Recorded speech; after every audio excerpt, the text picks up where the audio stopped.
Bienvenidos a este nuevo episodio de México en Transformación. Hoy hablaremos de un personaje clave para entender el México moderno, Porfirio Díaz, militar, político, presidente y figura central del porfiriato. Un periodo que marcó profundamente nuestra economía, sociedad y política. Acompáñenos para conocer su vida, sus decisiones y también sus consecuencias. Hola, buenas tardes, Ángel. Bueno, Porfirio Díaz nació el 15 de septiembre de 1830 en el estado de Oaxaca. Bueno, él fue de una familia muy humilde. Desde muy joven combinó los estudios con oficios para poder ayudar a la casa. Aunque comenzó estudiando para sacerdote, finalmente pudo elegir en la carrera militar, el cual fue un destacado militar por su disciplina y el liderazgo que tenía.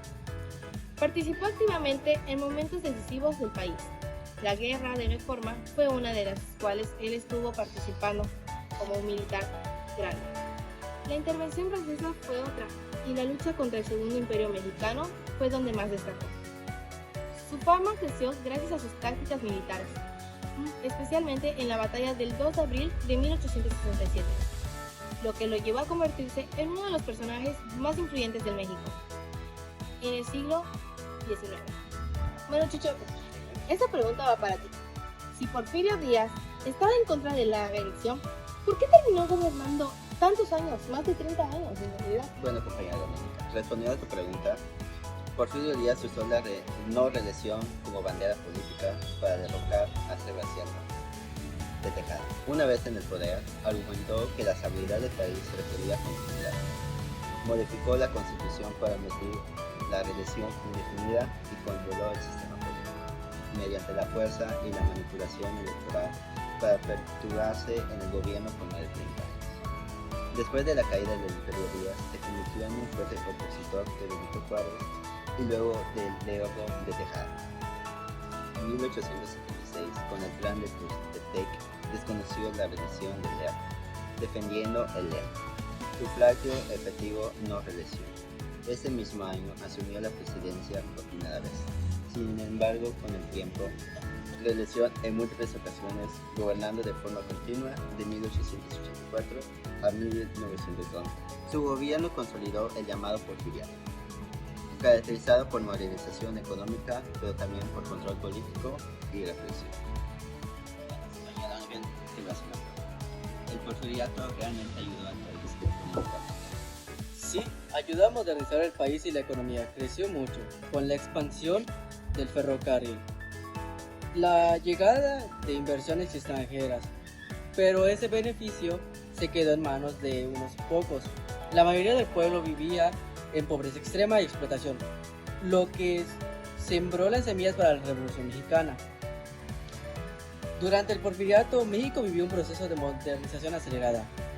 Díaz impulsó el crecimiento del comercio interior, la mejora del sistema de hacienda y finanzas, la estabilidad monetaria. El lema de época era orden y progreso. La producción agrícola y minería aumentó y se modernizaron puertos, telégrafos y carreteras. Para esta modernización benefició principalmente a empresarios, extranjeros y ancianos, mientras los trabajadores enfrentaban bajos salarios y falta de derechos como antes mencioné. Oye Jesús, ¿cómo era la vida de la gente común durante el porfiriato? Bueno, compañera Sandy, ya nuestro compañero Ángel nos explicó más o menos sobre la economía. Ahora bien, responder a tu pregunta de manera adecuada y eficaz. La sociedad mexicana durante el porfiriato estaba muy marcada por la desigualdad. Las élites disfrutaban de comunidades avanzadas y educación. Los campesinos sufrían explotaciones en haciendas y peones acasillados. Los obreros tenían largas jornadas y condiciones. Los pueblos indígenas perdieron tierras debido a leyes de desliz. El progreso existió, pero no llegó a todos por igual. Oye, compañera Sara, ¿cómo logró Díaz mantener el control sobre el pueblo? Bueno, pues durante su gobierno Díaz utilizó una estrategia conocida como pan o palo. Esta implicaba usar el pan para recompensar a aquellos que le eran leales y el palo para reprimir a quienes se oponían a su régimen.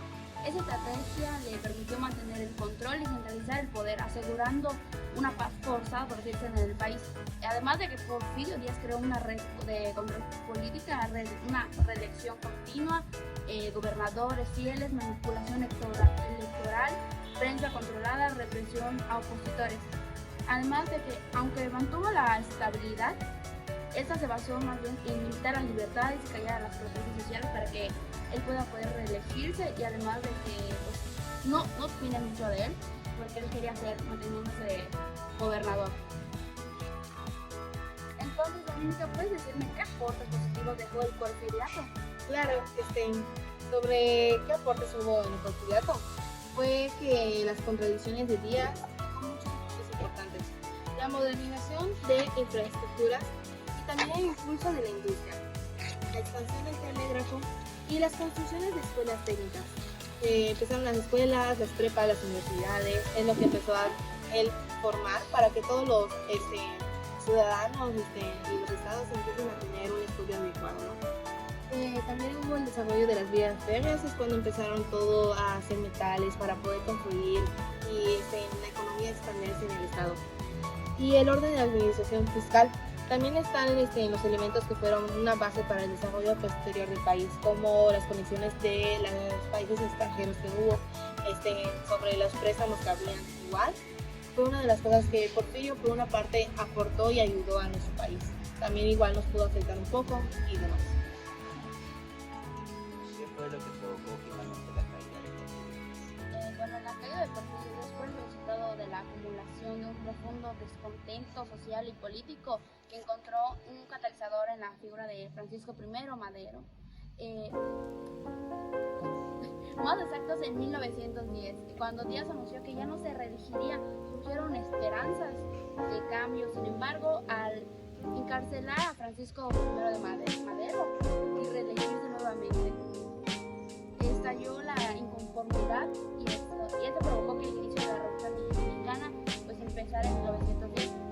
Y en 1911 Díaz renunció y salió exiliado a Francia, donde murió en 1915. Y además el porfiriato dejó avances materiales, pero también profundas desigualdades que estallaron en una revolución. De nada.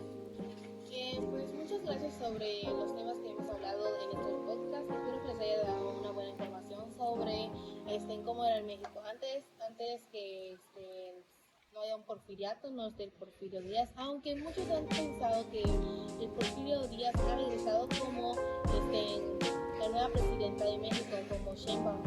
Ha hecho muchas cosas que muestran como que el porfiriato cambia antes. Entonces hay muchas comparaciones que se hacen. Y si es cierto, puede que se esté volviendo el porfiriato y no esté jugando queja. Gracias por escuchar y que tengan una bonita tarde. Adiós. Hasta luego.